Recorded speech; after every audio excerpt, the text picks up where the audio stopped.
Good morning. Welcome back to the Retirement Report. I'm Hank Parrott, your host. With me today, sometimes the tongue just doesn't want to cooperate. With me today is Jeremy Rettich. He is with Virtue Capital over in Brentwood. I've known Jeremy and his whole family, for that matter, for probably about 20 plus years now. And one of the things, and Jeremy's been on the show many years ago in different format, back in the old studio and everything he's been on. And today we're getting, finding that we've been collaborating more and more of late. And I love some of the strategies that Jeremy brings to the table. We've talked about strategic, of course, which I've been a big proponent of, but at the same time, I also am a big believer in having hedging strategies to help during different market conditions. And this is one of those areas we're going to talk about investment strategies. As I said before the break, how they, like when we talked about 2000 through 2002, right, that bull market, or the financial crisis back in '08, how might, and we've talked about the strategic part, now let's compare that with how the tactical strategy would have helped you during bear markets, okay? So let's that next slide on the investment strategies: passive, strategic, active, tactical, and maybe even have a little time to get into that dynamic piece in as well. So Jeremy, on this, let's compare the two. Yeah, so just let's talk about strategic for a minute. Strategic, also known as buy and hold, right, is when you are diversifying your portfolio through different assets, right? And you stay the course. It can change. You certainly rebalance. Many times it's monthly. More often it's quarterly. And there's very little change to the overall portfolio. You stay the course for typically for many, many years, which in the long game, that's fine. Dynamic, let's talk a little bit about dynamic. We'll compare the three. So dynamic is different than strategic. When you are invested, you certainly have different asset classes that you're invested in, just like strategic or buy and hold. The big difference in strategic and dynamic is dynamic, meaning that it has the ability to trigger risk on and off. So if you imagine that you were invested and you had 4 different buckets in that account, each with its own lever, and one of those levers may say, let's go defensive, meaning we sell 25% of your equities and we go into bonds or to cash or somewhere that is less risky than equities. The second trigger could happen depending on what's happening in the marketplace, and so on. So it's in tiers, or it's in tranches, if you will, that you go risk on or risk off. So unlike strategic, that's buy and hold and staying the course 100% of the time, you do, or you can go defensive, as we saw last year.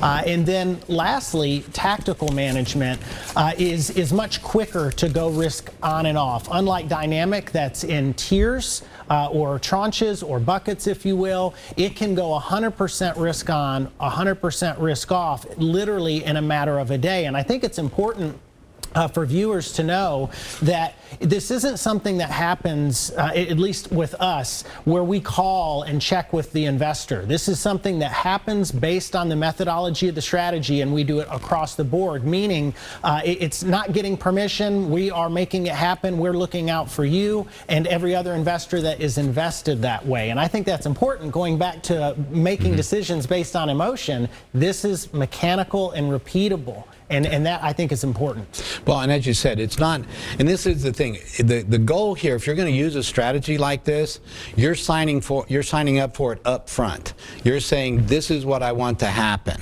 I want that tactical piece in there that is going to, because of my risk tolerance, because of my fears, I want that in there that when it meets that criteria, it's going to push me over into, let's say, all bonds as an example, or if I want that in-between strategies where I want to at least hedge some of that risk, 25%, 50%, whatever it is, and I want to move some of my equities over in such an event to protect principal. All right, that's a choice. We're going to show you the pros and cons of each one, show you over different market conditions how each have performed, and what you'll see is that in certain market conditions, one outperforms another.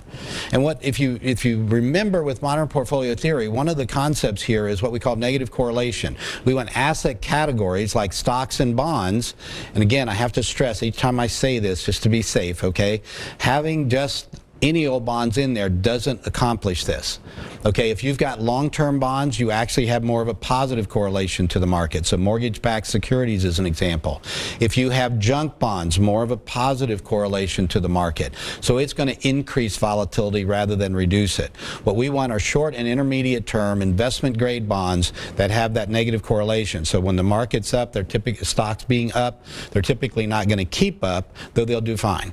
Okay, but when stocks drop, we want those to hold some of that up so that we're not taking as big a hit. That's smoothing out volatility. This concept is very similar to that. We're looking at strategies that also work in different market conditions with this kind of negative correlation to how they perform.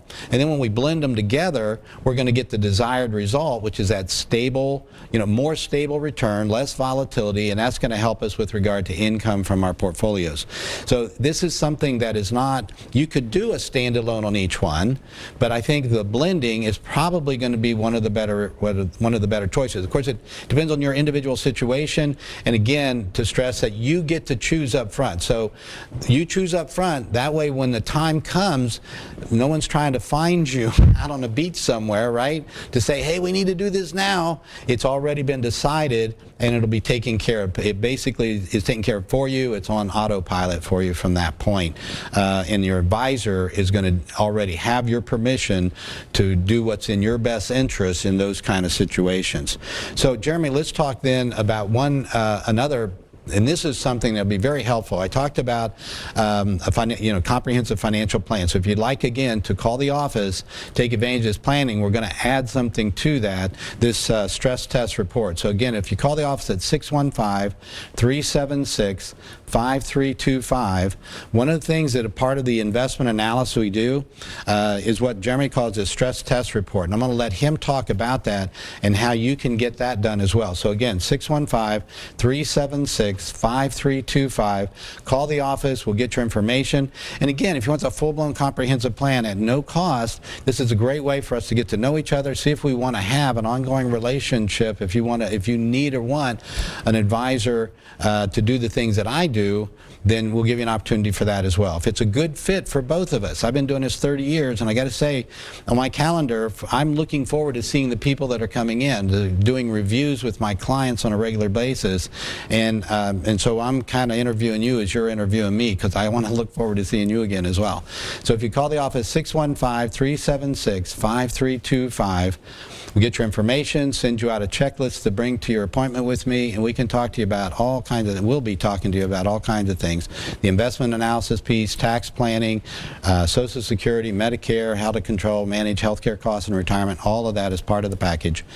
Or if you just want to do the investments, just make that clear, and we'll adjust a little bit for you just to address that. We're still going to do some additional planning because it's important to do the comprehensive planning. It's like going in and getting checked. You're not feeling well, you need to go in and have an exam to get the right prescription or the right plan, treatment plan set up. Well, it's similar here. We really need to see the whole picture if we're going to advise you about your finances and about your investments, find out what your needed rate of return is to accomplish your goals, and then build an investment plan around that, minimizing risk being one of the key factors for us as well, of course. So again, 615-376-5325.